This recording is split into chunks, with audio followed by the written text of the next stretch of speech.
Insert Stranger Things joke here. Everyone else is doing it. Doctor Strange is a 2016 motion picture from Marvel Studios and Walt Disney Pictures. It stars Benedict Cumberbatch as the titular Doctor Strange and is the first mystical, less sci-fi, more straight-up magic entry into the Marvel Cinematic Universe. And it's all the better for it. Doctor Strange is a brilliant and arrogant neurosurgeon. He's pretty much Dr. Dick at the start of our story, very reminiscent of Tony Stark in 2008's Iron Man movie. His colleague Christine, played by Rachel McAdams, played brilliantly by Rachel McAdams, puts up with his shit, but no more. No, eventually, after a horrible accident, takes the use of his hands, the precision of his touch, which gave him such an illustrious career and reputation as a neurosurgeon. She's done with him. She supports him as much as she can, but even she can't sort out his arrogant ego. After hearing about a man who healed his broken back by travelling to this one particular place, Strange makes his way there, is taken in by the Ancient One and her students, played by Tilda Swinton. She plays the Ancient One, not all the students. I mean, she's a great actor, but I don't think she could play 50 plus people at the same time. Maybe she could. Strange studies at the Temple of Kamar-Taj, learning about the mystic arts, the fact that our universe really is just a very small part of something much bigger. He meets Carl Mordo, played by Chiwetel Ejiofor, who is excellent as always, and Wong, the keeper of the libraries of the books of the ancient text, played by the amazing Benedict Wong, who steals every scene he's in. They need all the help they can get because a former student of Kamar-Taj, played by Mads Mikkelsen, known as Caecilius, is using ancient texts, forbidden tomes, to try and unlock something from a darker world beyond ours and bring it forth into this realm of existence. Why is he doing it? Because apparently it will save this world as we know it. He's doing it for a righteous reason, he swears.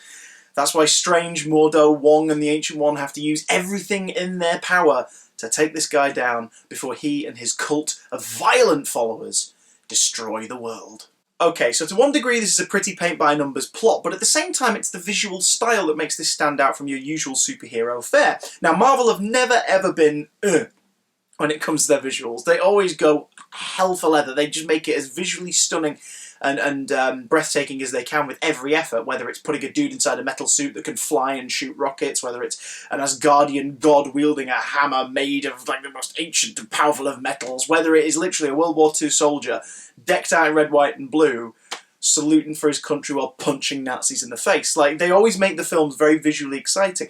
And the most visually exciting Marvel film up to this point, although parts of Guardians of the Galaxy do take the cake, was Ant-Man, especially in 3D. Doctor Strange, I'm going to say it now, is a must-see. Go and watch it. It's the first origin story, really, they've done in a while, and it's not a tired formula by now. We've had enough breaks with all these team-up movies for this one to just feel fresh and interesting. But see it in 3D. Doctor Strange has some of the most incredible visuals I have ever seen in a family action movie, ever. In a superhero film, in a film about mysticism. It's phenomenal. There is one sequence in particular, about sort of 25 minutes, half an hour in, that will blow your freaking mind if you are watching it in 3D. So I urge you, if you are going to go see it in 3D, and you should definitely see it. Doctor Strange is one of the more unusual Marvel characters in that he's never been like a consistent presence in his own book, but he has always been a big player within the Marvel Universe. And that is because the Avengers, as Wong says it quite well in one of the scenes, deal with the physical threats of our world. We deal with the stuff outside of it. They deal with the mystical level things. And seriously, you could throw Black Widow, Iron Man and Thor into one of the fight sequences in this movie and they would have no idea how to deal with it. It's also nice because this is the first film where no doubters, no people who are always like, why do the Avengers just show up and deal with it? No one can really say that because they can't. They really can't deal with this. Some excellent choreography, brilliant martial arts utilised within this movie, as well as some very cool weaponry that is all mystic-based, like it's all magical stuff. It contains its own spirit, or is very conscious. It knows what it's doing. It moves of its own accord. It's brilliantly done. Some very cool stuff using astral projection. The relationship between Stephen Strange and Christine, who is, from the comics, one of the original Night Nurses, the character that's sort of been adapted into Claire Temple, Rosario Dawson's character in the Netflix shows. Their relationship is key to keeping the film grounded, so they work very well together. Rachel McAdams and Benedict Cumberbatch bounce off each other tremendously well. Benedict Wong, like I said, steals every scene he's in. He's phenomenal. And it's always hilarious because whenever I see him in something like this, or in a serious drama or in an action film, I always look at him and I just remember him dressed as Yoko Ono in the Peter Serafinowicz show, and it makes me smile. Chiwetel Ejiofor lends a lot to Karl Mordeaux, and fans of the comics know that character has a much bigger story ahead of him. So in this film, it almost feels like he's held back a little, but that's on purpose. Tilda Swinton is fantastic as the Ancient One. Very British. It works quite well, actually, in terms of the version of the character that they have devised. Mads Mikkelsen once again falls prey to the Marvel villain formula, which is Caecilius isn't that standout, but then again, at this point, I've sort of realised the Marvel movies aren't about the villains, they're about the heroes. Gone are the days of the 1990s and early 2000s where it was, oh, the superhero film lives and dies by how cool its villain is. Marvel do need to brush up and work harder to make their villains stand out a bit more, but I completely get it. It's not Caecilius' film, it's Strange's. And Strange owns the movie. Cumberbatch plays the role superbly. He's arrogant, he's horrible, you don't like him, but you can see the goodness in him. And through his teachings at, what's the place called? Kamar-Taj, that's it. They kept saying it in the film, and I made a mental note trying to remember how to pronounce it. Kamar-Taj. Through his teachings at Kamar-Taj, you see him learn more about how the world works, or how he thought the world works, the world around our world works, and most importantly, you see him realise that life ain't just about him. Sure, he saves lives as a neurosurgeon, but he's very picky. His life has always been about his life. Saving lives is just something he does. It's not important to him, and he learns more about accepting everyone else, and yada yada yada. It's a message, it's a Disney movie, but it works. It's done very well, it's not heavy-handed. Scott Derrickson is the director. I knew him from Sinister was the only other work of his I believe I've seen, and I like the visual styles to that and the tone of that movie. In this film, he definitely excels at telling a superhero story that doesn't look or feel like a superhero story.